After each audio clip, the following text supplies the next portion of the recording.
हदान् मन्त्रिः सुदान् बुद्ध्वा वानरेण महात्मना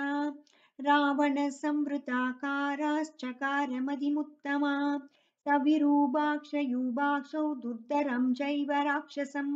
प्रदशं वासकर्णं च पञ्चसेनाग्रनायकान् सन्दिदेश दशग्रीवो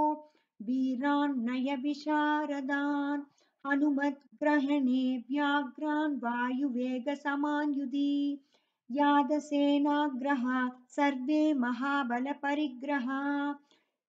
सवाजिरदमातङ्गा शकभिः शास्यतामिति यद्दैश्च खलु भाव्यं स्याद्दामासाद्य वनालयं कर्म चाभिः समादेयं देशकालाविरोधितं न ह्ययं तं कविं मन्ये कर्मणा प्रतिदर्यकन् सर्वतः तन्महद्भूतं महाबलपरिग्रहं